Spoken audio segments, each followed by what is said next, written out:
নমস্কার, আপনারা দেখছেন অভিজিৎ অফিসিয়াল। আমি অভিজিৎ। আপনারা নিশ্চয়ই দেখেছেন যে আমাদের রাজ্যে যে অভয়ার মৃত্যু হয়েছিল আরজিকর মেডিকেল কলেজে, তো সেটা 1 বছর পেরিয়ে গেছে এবং 9ই আগস্ট, এবং সেই 9ই আগস্ট অভয়ার পরিবারের তরফ থেকে নবান্ন অভিযানের ডাক দেওয়া হয়েছিল। যদিও তার আগে শুভেন্দুবাবু বলেছিলেন নবান্ন অভিযানের কথা, এবং তারপর শুভেন্দুবাবুর সঙ্গে ওনারা আলোচনা করলেন এবং অভয়ার পরিবার নবান্ন অভিযানের ডাক দিলেন।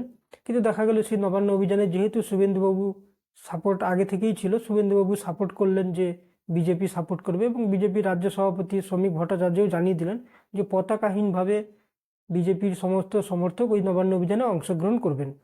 কিন্তু এই কথা শোনার পরে জুনিয়র ডক্টরস যারা আন্দোলন করছিলেন প্রথম দিন থেকে, তারা কিন্তু সরে গেলেন।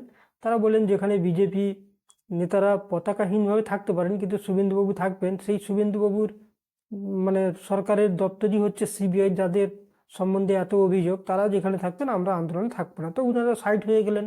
তো যথারীতি কিন্তু অভয়ার পরিবার তরফ থেকে যে নবান্ন অভিযানের ডাক দেওয়া হয়েছিল, তো সেটা মূলত বকলমে বিজেপিরই ডাক ছিল। আরও যদি বলতে হয় তো সেটা শুভেন্দুবাবুরই এক প্রকার পরিকল্পনা ছিল। তো সেই নবান্ন অভিযান 9 তারিখে হলো, এবং সেই নবান্ন অভিযানে দেখা গেল যে অভয়ের পরিবার যেমন ছিলেন, তো বিজেপির বিভিন্ন নেতা নেত্রীরা ছিলেন, ইউটিউবাররা ছিলেন, যারা শুভেন্দুবাবু ঘনিষ্ঠ ইউটিউবার তারা ছিলেন, সাংবাদিকরা এমনি বিভিন্ন প্রিন্ট মিডিয়া বা ডিজিটাল মিডিয়াতে তারা ছিলেনই, ইলেকট্রনিক্স মিডিয়ারও প্রচুর সাংবাদিক ছিলেন। তো তারপরে দেখা গেল যে যত ওখানে নেতা নেত্রীরা ছিলেন মোটামুটি সবাই কিন্তু বিজেপির এমএলএরা ছিলেন, পতাকাহীনভাবে ছিলেন নিশ্চয়। শুভেন্দুবাবু ছিলেন, সেখানে অগ্নিমিত্রা পল ছিলেন, অশোক দিন্দা ছিলেন বিজেপি বিধায়ক, আবার অর্জুন সিং ছিলেন, সজল ঘোষ ছিলেন, তরুণ জ্যোতি তিওয়ারি ছিল। মোটামুটি অন্য দলের কোনো নেতা নেত্রীকে মানে দেখা যায়নি, কারণ অভয়ার পরিবার কিন্তু একটা যে অভিযানে যখন ডাক দিয়েছিলেন তখন বলেছিলেন এটা পতাকাহীনভাবে অভিযান হবে। তো অনেকে হয়তো আশা করেছিলেন যে অন্যান্য দলেরও কিছু নেতা নেত্রী হয়তো পতাকাহীনভাবে ওখানে যোগদান করবেন, কিন্তু দেখা গেল যে একজনও কেউ যোগদান করেননি, পুরোটাই কিন্তু বিজেপির নেতা নেত্রীরাই যোগদান করেছিলেন। অভিযানকে মূলত গাইড করেছিলেন বিজেপি নেতা নেত্রীরা, আরও বলতে গেলে শুভেন্দুবাবুর তত্ত্বাবধানে সবকিছু হচ্ছিল। তো তারপরে দেখেছেন যে অভয়ের পরিবার একটা অভিযোগ করেছেন যে পুলিশ নাকি লাঠিচার্জ করেছেন, অভয়ের মায়ের মাথা ফাটিয়ে দিয়ে, মানে কপালে একটা আঘাত লেগেছে, ওনার শাখা ভেঙে গেছে। আবার অভয়ের বাবাকেও নাকি পুলিশ চার্জ করেছেন। আবার বিজেপির অন্যান্য নেতারাও অভিযোগ করেছেন যে পুলিশ লাঠিচার্জ করছে। সেটা তো একটা অভিযোগ, কি হয়েছে না হয়েছে সেটা তো আমরা সবাই দেখেছি। তো তারপরে মোটামুটি একটা দেখা গেল যে অভয়ার মাকে নিয়ে কলকাতার একটা বেসরকারি হাসপাতালে ভর্তি করা হলো, এবং সেখানে মূলত তত্ত্বাবধানে সমস্ত বিজেপি নেতা নেত্রীরাই ছিলেন। তো তারপরে একটা যেটা গুঞ্জন শোনা যাচ্ছে যে অভয়ের পরিবার হয়তো, যেটা অনেকদিন আগে থেকেই শোনা যাচ্ছিল, যে অভয়ের পরিবার খুব সম্ভবত বিজেপিতে যোগদান করবেন। কারণ আপনারা যদি দেখেন যে যেভাবে ওনারা প্লট সাজিয়েছেন, তাতে কিন্তু বোঝা যাচ্ছে যে আগামী দিনে ওনারা হয়তো বিজেপিতে যোগদান করবেন। যদিও অভয়ের মা কিন্তু জানিয়েছেন যে ওনারা কোনো রাজনীতি করেন না বা রাজনীতি করবেন না, কোনো ভোটেও দাঁড়াবেন না। কিন্তু আপনারা নিশ্চয়ই যদি লক্ষ্য করবেন, ঠিক রেখা পাত্র যখন সন্দেশখালী আন্দোলন হয়েছিল, সেটাও শুভেন্দুবাবুর মস্তিষ্ক প্রসূত ছিল। তো রেখা পাত্র কোত্থেকে একজন আমদানি হয়ে গেলেন, তারপর ওনাকে লোকসভার টিকিটে দিয়ে দেওয়া হলো, এবং তিনি আন্দোলনের মুখ হয়ে গেলেন সন্দেশখালীতে। সেই আন্দোলন কোথায় হলো, কি হলো, সিবিআই কাকে কি অ্যারেস্ট করলো, এখন পর্যন্ত তার কোনো নামগন্ধ তার নেই। তো সেটাতে গেল।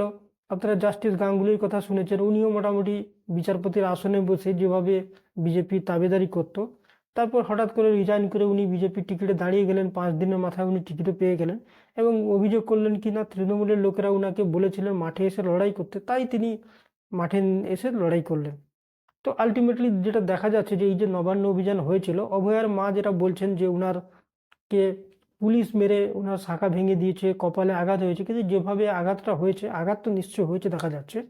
তো শাখা ভেঙেছে কিনা সেটা তো আমাদের জানা নেই, কিন্তু একটা জিনিস কি, এই আন্দোলনে কিন্তু একটা কোনো জায়গায় বোঝা যায়নি যে উনাকে পুলিশ কিন্তু লাঠিচার্জ করেছে বা ওনাকে পুলিশ মেরেছে। আবার বিজেপির বিধায়ক যিনি রয়েছেন অগ্নিমিত্রা পাল, উনি নাকি বলছেন যে অভয়ার মাকে নাকি পুলিশ সাইডে ডেকে নিয়ে গিয়ে মেরেছে। তো এই ধরনের অদ্ভুত যুক্তি খাড়া করছেন। যথারীতি ওনারা হাসপাতালে ভর্তি হয়ে গেল। এটাও শোনা যাচ্ছে ওই হাসপাতাল নাকি অভয়ার মার যে কন্ডিশন দেখে বলেছেন যে ওনাকে ভর্তি করার কোনো দরকার নেই, কিন্তু তাও বিজেপির কোনো এক লিডার, যদিও এটা আমাদের কাছে প্রমাণ নেই, শোনা যাচ্ছে যে বিজেপির কোনো এক বড় নেতা ফোন করে তখন বলেছেন যে আপনাকে ভর্তি আপনারা নিয়ে নিন, নাহলে কিন্তু খুব অসুবিধা হয়ে যাবে একটা। কারণ বিজেপিকে একটা দেখাতে হবে যে দেখুন অভয়ার মায়ের উপর পুলিশ কিভাবে লাঠিচার্জ করেছে। তো তারপরের দিন ওনারা ছাড়াও পেয়ে গেছেন, আবার বাড়িও চলে গেছেন। তো তো এটা নিয়ে একটা জিনিস কিন্তু বোঝা যাচ্ছে যে পরবর্তী ক্ষেত্রে হতে পারে অভয়ার বাবা এবং অভয়ের বাবা কিছু কিছু যেভাবে কথা বলছেন, তো বোঝা যাচ্ছে যে ওগুলো সত্য কথা নয়। কিছু কিছু কথা ওনারা, কারণ ওনারা যেভাবে আন্দোলন করছেন, আপনারা যদি দেখেন, প্রথমে তো রাজ্য সরকারের পুলিশ মানে কলকাতা পুলিশই ইনকোয়ারি করছিল। যদি কলকাতা পুলিশের ইনকোয়ারিতে আপনারা সন্তুষ্ট না হতেন, তখন নিশ্চয়ই আপনারা নবান্ন অভিযান করতে পারতেন। মানুষও আপনাদের সাপোর্ট করতো যে কলকাতা পুলিশ ব্যর্থ হয়েছে ইনকোয়ারির জন্য, তার জন্য বিচার চাই। আপনারাই কলকাতা হাইকোর্টে গেলেন, দিয়ে সিবিআইকে চাইলেন, সিবিআই ইনকোয়ারি করছে। এখন বলছেন যে সিবিআই ইনকোয়ারি করছে, কিন্তু আপনারা বিচার বলছেন যে বিচার পাচ্ছেন না রাজ্য সরকারের কাছ থেকে। একটা অদ্ভুত ধরনের দাবি। যদি আপনাদের কেউ বিচার এখন দিতে পারে, সেটা সিবিআই দিতে পারবে এবং কোর্ট দিতে পারবে। আপনারা আপনাদের ইনকোয়ারি করছে সিবিআই, কিন্তু আপনারা বলছেন যে, এবং আপনারা বলছেন সিবিআই ধামাচাপা দিচ্ছে, কিন্তু সিবিআই অফিস আপনারা ঘেরাও করছেন না। কেন্দ্র সরকারের কোনো দপ্তরে আপনারা ঘেরাও করছেন না। কেন্দ্রীয় স্বরাষ্ট্রমন্ত্রীর সঙ্গে আপনারা কিছু করছেন না। তারই দলের নেতা শুভেন্দুবাবুকে এবং বিজেপির অন্যান্য নেতাকে নিয়ে আপনারা নবান্ন অভিযান করছেন। যুক্তি হচ্ছে কি, সিবিআই ইনকোয়ারি করছে, সিবিআই কেন্দ্র সরকারের সংস্থা, আপনারা অভিযান করছেন নবান্নে, কি আপনারা নাকি বিচার পাচ্ছেন না। তো যদি ইনকোয়ারি করছে সিবিআই, তো বিচার কি করে নবান্ন আপনাদের দেবে, মুখ্যমন্ত্রী কিভাবে দেবে? এটা তো মাথায় কমসে কম আমাদের ঢুকছে না। তো পরিষ্কার বোঝা যাচ্ছে যে অনেক দিন থেকে হয়তো একটা প্লট এইভাবে শুভেন্দুবাবুর ইশারাতে এই ধরনের প্লট সাজানো হচ্ছে, যেভাবে রেখা পাত্র, অভিজিৎ গাঙ্গুলির প্লট সাজানো হয়েছিল ভোটে এবং বিজেপিতে ঢোকার জন্য। ইনাদেরকেও হয়তো একটা প্লট সাজানো হচ্ছে এবং এই ধরনের নবান্ন অভিযান করা হয়েছে, যদিও একটা ডাহা ফ্লপ শো হয়েছে। তো এরপরে মোটামুটি অভয়ার পরিবার হয়তো একদিন বলবেন, আমরা বিজেপি বা কোনো দলে কিন্তু যোগদান করার ইচ্ছা ছিল না, বা কোনো রাজনীতি করতে আমরা চাইছিলাম না, কিন্তু যেহেতু আমাদের রাজ্য সরকারের পুলিশ মেরে আমাদের মাথা ফাটিয়ে দিয়েছে, শাখা ভেঙে দিয়েছে, আমরা বাধ্য হয়ে বিজেপিতে জয়েন করছি এবং লড়াই করব, মমতা বন্দ্যোপাধ্যায় শেষ থেকে ছাড়বো। তো এই একটা প্লট মনে হচ্ছে আগামী দিনে এইভাবে তৈরি হবে এবং দেখা যাবে যে 26-এর ভোটে হয়তো, যেটা অনেকেই বলছেন যে অভয়ের পরিবারে কেউ একজন ভোটে দাঁড়াতে পারেন।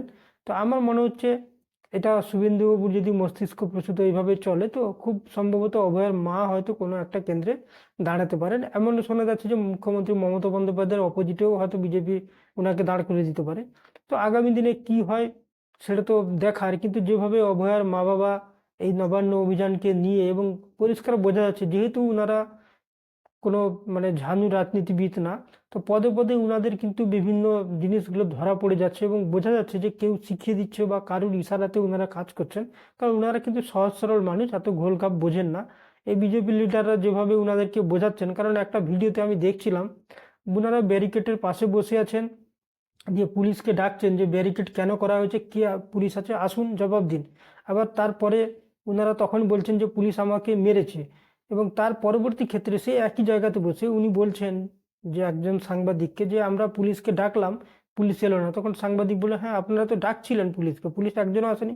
বলছে না, একজনও পুলিশ আসেনি, কিন্তু তারপরে আবার বলছেন পুলিশ আমাদের মেরে আমার শাখা ভেঙে দিয়েছে, কপাল ফাটিয়ে দিয়েছে। তো যদি একজনও কেউ পুলিশ আপনাদের কাছে না আসে, তো পুলিশটা মারলো কিভাবে? পুলিশ তো ব্যারিকেডের ওপারে ছিল। তো এই ধরনের কথা কিছু যুক্তি যেভাবে দেখাচ্ছে, এবং আপনারা দেখেছেন যে তৃণমূল কংগ্রেসের যিনি মুখপাত্র কুণাল ঘোষ রয়েছে, উনিও একটা কথা বলেছেন যে একটা ভিডিও ফুটেজ বা ছবি দেখান যেখানে পুলিশ উনাদেরকে মেরেছে। কারণ শ শ ক্যামেরাম্যান ছিল, ইউটিউবার ছিল, ফেসবুক লাইভ যারা করতো তারা ছিল, বিভিন্ন ডিজিটাল মিডিয়া থেকে শয়ে শয়ে সাংবাদিকের ক্যামেরা কিন্তু উনাদের দিকে ছিল, কোনো ক্যামেরাতে কিন্তু ধরা পড়েনি যে পুলিশ ওনাদেরকে মেরেছে। তো বোঝা যাচ্ছে যে শুভেন্দুবাবুর বুদ্ধিতে ওনারা প্লট সাজাচ্ছেন, হয়তো আগামী দিনে ওনারা বিজেপিতে জয়েন করবেন, এবং যেটা আমি বললাম এইভাবে হয়তো বলবেন যে আমরা জয়েন করতাম না, কিন্তু যেহেতু তৃণমূল সরকার এবং পুলিশ আমাদের বাধ্য করেছে বিজেপিতে জয়েন করতে এবং তৃণমূলের বিরুদ্ধে লড়াই করতে, তাই আমরা জয়েন করলাম। তো দেখা যাক আগামী দিনে কি হয়, কিন্তু প্লট যেভাবে চলছে বা কাহিনী যেভাবে চলছে, মনে হচ্ছে রেখা পাত্র, অভিজিৎ গাঙ্গুলির মতো ওনারাও খুব শীঘ্রই হয়তো বিজেপিতে জয়েন করবেন, দিয়ে এই ধরনের একটা কথা বলবেন। দেখা যাক আগামী দিনে কি হয়, তার জন্য আমাদের অপেক্ষা করতে হবে। আজকে এই পর্যন্ত। আপনারা ভালো থাকবেন, সুস্থ থাকবেন। ধন্যবাদ।